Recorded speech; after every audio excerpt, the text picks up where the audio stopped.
नमस्कार दोस्तों, राधे राधे। जय श्री राम। आज आप लोगों के सामने हम श्री राम के जीवन का एक बहुत ही अच्छा प्रसंग लेके आए हैं। यह प्रसंग है केवट का प्रेम और प्रभु श्री राम का गंगा पार जाना। प्रभु श्री राम अपनी अनुज लक्ष्मण और अपनी भार्या माता सीता के साथ अपने पिता के वचनों का मान रखने के लिए वन के लिए प्रस्थान कर देते हैं। उनके साथ आर्य सुमंत्र भी जाते हैं और जैसे कौशल प्रदेश की सीमा समाप्त होती है, भगवान ने आर्य सुमंत्र को इशारा किया और भगवान और आर्य सुमंत्र रथ को रोक देते हैं। भगवान कहते हैं कि आर्य सुमंत्र, अब आप घर लौट जाइए, क्योंकि घर पे माताएं और पिताश्री अकेले हैं। शत्रुघ्न, भरत और शत्रुघ्न भी नाना के यहाँ ही हैं और मैं और सीता भी घर से बाहर आ गए हैं। लेकिन आर्य सुमंत्र राजमहल जाने के लिए तैयार नहीं होते हैं और वो अश्रुपूरित नैनों से कहते हैं कि आप भी मेरे साथ चलिए, मैं आपके बिना कैसे नगर वापस जा सकता हूँ। जब मैं जाऊँगा तो महाराज हमसे पूछेंगे राम साथ नहीं आया, तो मैं उनको क्या जवाब दूँगा। भगवान ने कहा आर्य सुमंत्र, आप मेरी बातों को समझने की कोशिश कीजिए। सारे नगरवासी दुखी हैं और माताएं भी दुखी हैं और पिताश्री का तो जो हाल होगा उसको मैं शब्दों में नहीं बयां कर सकता, इसलिए उनको संभालने वाला कोई नहीं है और आपका जाना अति आवश्यक है। अब भगवान की बातों को तो आर्य सुमंत्र टाल नहीं सकते। आर्य सुमंत्र ने कहा, मैं आपके बिना कैसे जाऊं। मैं भगवान से कहा उन्होंने कि आप मेरे पुत्र के समान हैं और मैं आपको इस हालत में नहीं देख सकता और ऐसी जगह में आपको छोड़ नहीं सकता। मेरा कलेजा फटा जा रहा है। भगवान ने कहा, आर्य सुमंत्र, आप धैर्य रखिए, मैं वापस आ जाऊंगा। अगर आप इस तरह करेंगे तो और नगरवासियों की क्या दशा होगी। भगवान के बहुत कहने के बाद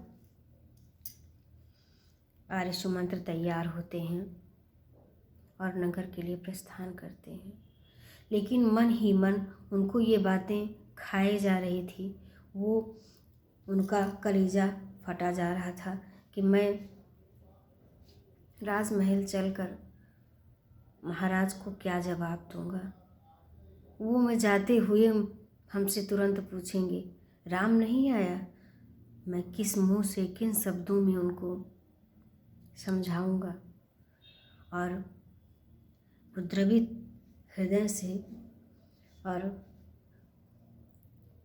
अश्रुपूरित नैनों से रथ को मोड़ लेते हैं और नगर को प्रस्थान कर देते हैं। इधर भगवान श्री राम अपनी भार्या और अपने अनुज के साथ वन की ओर प्रस्थान कर देते हैं।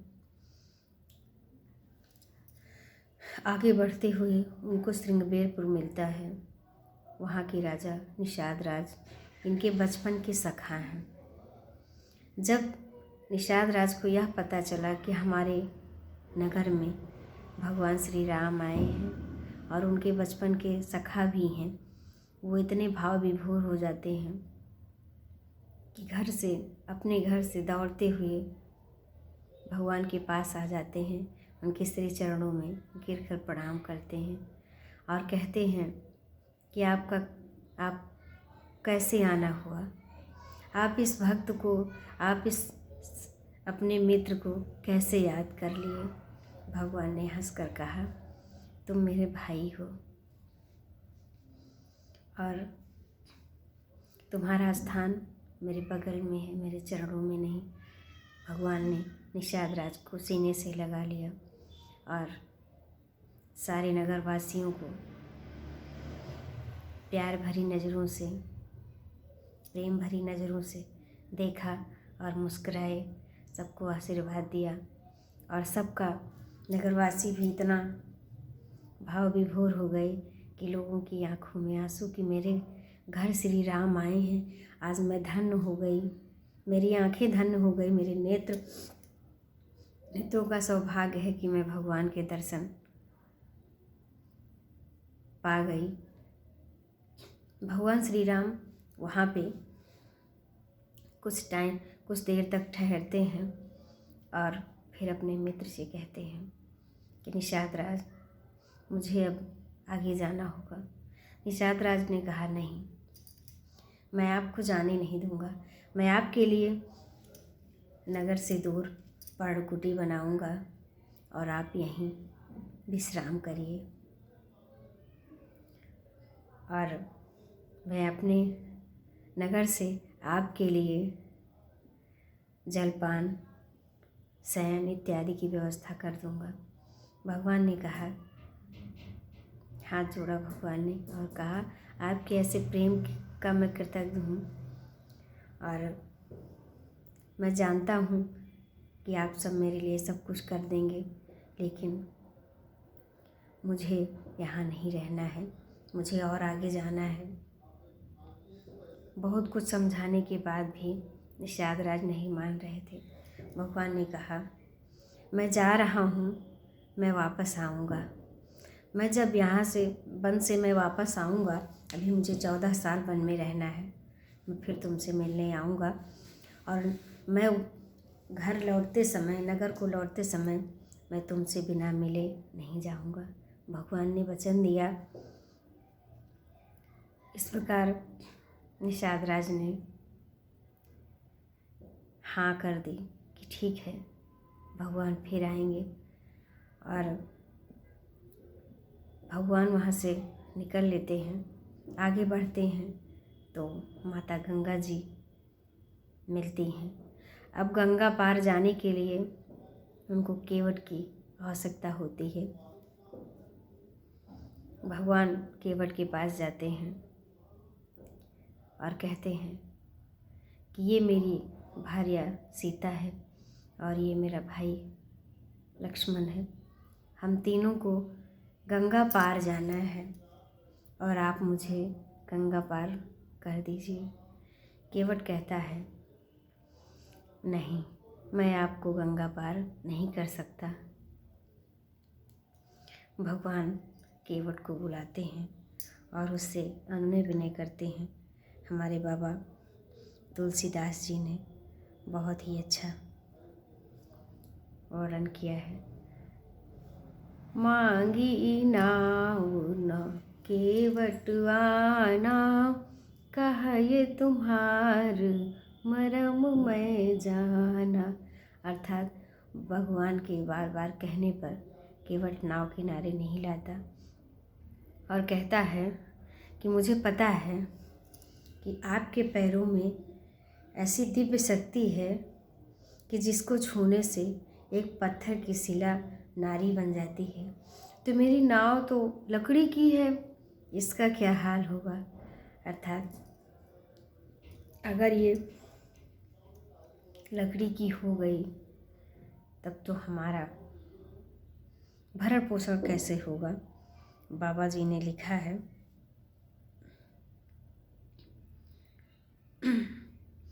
बाबा जी ने लिखा है, जासु वियोग चरण कमल रज, कहूँ सब कहाई, मानुष करनी मोर कछुआई। अर्थात मैं जो है ऐसे तो नाव नहीं लाऊंगा और बार बार भगवान अनुग्रह करते हैं। तो कहता है, छुअत सिला भई नारी सुहाई, पाहन तेना काठ कठिनाई। अर्थात आपके पैरों से जब पत्थर नारी बन गई तो मेरी नाव का क्या होगा? ये तो लकड़ी की है, इसलिए मैं किसी भी कीमत पे आपको पार नहीं उतार सकता। भगवान कहता है, तरनी मुनि धरनी होई जाई, बाट पर मोरी नाव उड़ाई। अर्थात आपके पैरों में कोई ऐसी चीज़ है जिसका मर्म हमें नहीं पता है, लेकिन मैं आपको पार नहीं उतार सकता, अर्थात अपनी नाव पे नहीं बैठा सकता, क्योंकि इसी नाव से मैं अपने परिवार का भरण पोषण करता हूँ। और अगर मेरी नाव लड़की में बदल जाएगी, एक स्त्री बन जाएगी, तो मैं अपने परिवार का भरण पोषण कैसे करूँगा? यही प्रतिपालहूँ सब परिवारू, नहीं जानऊँ कछु और कबारू। जाओ प्रभु पार अवसि गाह चाहूँ, मोहि पद पदम पखारन कहूँ। अर्थात आपको अगर पार जाना है तो आप पहले अपने चरणों को हमें पखारने दीजिए। मैं बिना आपके चरणों को पखारे हुए मैं अपनी नाव को आपका स्पर्श नहीं कराऊंगा। भगवान ने कहा। भगवान मुस्कुराए और माता सीता की तरफ देखे। उन्होंने कहा, ठीक है, अगर आपको ऐसा लगता है तो आप मेरे चरणों को धुल लीजिए। उसने कहा, मैं आपके चरणों को धुल कर पीऊँगा, और जब मुझे कुछ नहीं होगा तब मैं समझ जाऊँगा कि मैं आपको गंगा पार उतार सकता हूँ। और वो भगवान के चरणों को धोने लगा। अत्यंत आनंद और प्रेम से उमंग में आकर वह भगवान के चरण कमल धोने लगा। सब देवता फूल बरसाने लगे, और इसके समान पुण्य की राशि कोई नहीं है। अर्थात वो तो हमारे कृपा निधान है। और चरणों को धोकर और सारे परिवार सहित स्वयं उस जल को वो पी जाता है, और पीकर अपने पितरों को भवसागर से पार कर फिर आनंद पूर्वक श्री रामचंद्र जी को गंगा के पार ले जाने के लिए, अर्थात अपनी नाव पे बैठने के लिए कहता है। वो तो समझ गया, भगवान के श्री चरणों को देखते हुए वो पहचान गया कि ये साधारण चरण नहीं है, ये तो कृपा सिंधु का चरण है। ये तो दुनिया को बहुत सागर से ही पार उतारते हैं। इसलिए फिर अचानक से हमारे बाबा तुलसीदास जी लिखते हैं, जासु नाम सुमिरत एक बारा, उतरहि नर भव सिंधु अपारा। सोई कृपालु के वटहि निहोरा, जेहि जगु किए तिहु पगहु न थोरा। अर्थात जिनका एक बार स्मरण मात्र से मनुष्य अपार भवसागर से पार हो जाता है। भगवान जिन्होंने वामना अवतार में तीनों पगों में अपने तीनों पग से ही पूरी पृथ्वी को नाप दिया था, वो त्रिलोकी श्री रामचंद्र जी गंगा जी के पार उतारने के लिए केवट का निहोरा कर रहे हैं। अर्थात केवट के सामने इन्होंने विनय कर रहे हैं।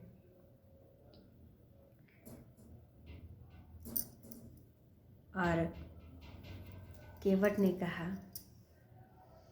केवट ने भगवान श्री राम के चरणों को धोया और धो के पी लिया और अपने सारे पाप कर्मों को नष्ट कर दिया। और भगवान से उसने कहा,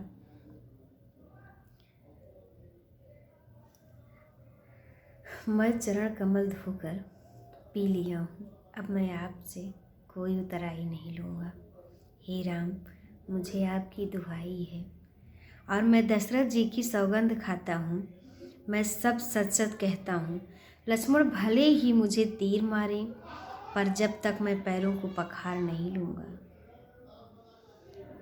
जब तक मैं पैरों को पखार न लेता तब तक मैं आपको पार ना उतारता। अब पी लिया है, संतुष्ट हो गया है, तो भगवान को करुणानिधान हंसे और बोले कि ठीक है, अब तुम संतुष्ट हो गए हो तो मुझे पार उतार दो। केवट कहता है ठीक है। भगवान श्री राम लक्ष्मण और माता सीता को नाव पे बैठाता है और मन ही मन इतना खुश हो जाता है, इतना भाव विभोर हो जाता है और सोचता है कि मेरे किस जन्मों का पुण्य है कि आज भगवान खुद हमारे इस नाव पे, लकड़ी की नाव पे बैठने के लिए आए, अर्थात मुझसे सहायता मांगे। और मन ही मन भगवान से बातें करता हुआ खुशी के आंसू से नाव को चला रहा है। अब जैसे जैसे अगला किनारा आ रहा है, भगवान मन ही मन संकोच कर रहे हैं, मेरे पास तो कुछ है नहीं, मैं केवट को क्या उतराई दूंगा। इसी संकोच से वो निःशब्द हैं, कुछ बोल नहीं रहे हैं और नाव पे बैठे हुए हैं। जब भगवान जी जब उधर किनारा आ जाता है, अर्थात गंगा जी पार हो जाती हैं, तो निषाद राज भी साथ में रहते हैं भगवान के। तो निषाद राज और लक्ष्मण जी, माता सीता, प्रभु श्री राम, सब लोग नदी के उस पार उतर कर रेत में खड़े होते हैं। तब केवट उतर कर भगवान के श्री चरणों में गिर पड़ता है और कहता है, जैसे वो पैरों पे गिरता है, भगवान को इतना संकोच हुआ, भगवान की आंखों में आंसू आ गए, क्योंकि भगवान के पास उतराई देने के लिए कुछ था नहीं। भगवान के पास कोई शब्द नहीं था कि वो किन शब्दों में केवट से अपनी भावनाएं व्यक्त करें। और सीता की तरफ देखते हुए कहते हैं, इसको कुछ दिया नहीं, अर्थात मैं पार तो उतर आया लेकिन इसको कुछ दिया नहीं। माता सीता प्रभु श्री राम के मन की बात जान जाती है, क्योंकि वो तो जगत जननी है। और हमारे बाबा तुलसीदास जी लिखते हैं, पिए ही की सिए जनि निहारी, मन मुदरी मन मुदित उतारी, अर्थात अपने पति की प्रिय, अर्थात माता सीता भगवान श्री राम के मन की बात को समझ जाती हैं और अपने हाथों की अंगूठी उतार के उस केवट को देने लगती हैं। कहती हैं, केवट से कहा, ये लो नाव की उतराई। केवट ने व्याकुल होकर चरण पकड़ लिया, कहा, प्रभु मुझे उतराई नहीं चाहिए। और आज हमने आपको इस नदी से, अर्थात भवसागर से हमने आपको पार कराया है और आप भी मुझे पार करा दीजिएगा। अर्थात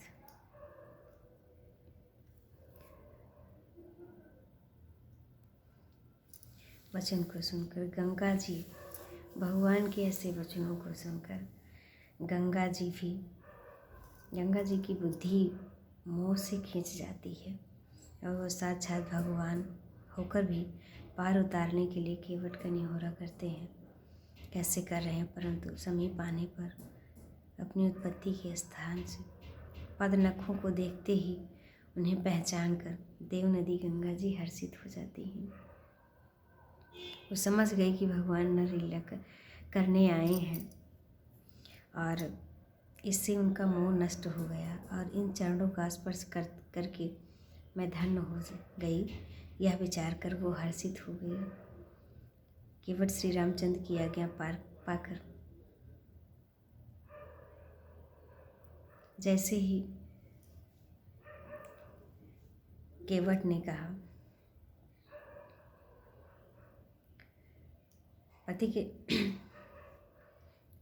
कहा कि हमने आपको उतार दिया है, अब आप हमको उस भवसागर से उतार दीजिएगा। हमने आपको उतार दिया है, अब आप भी उस पार उतार दीजिएगा। भगवान उसकी भाषा समझ जाते हैं और मुस्कुराते हुए कहते हैं ठीक है। उसके बाद भगवान को दंडवत प्रणाम करके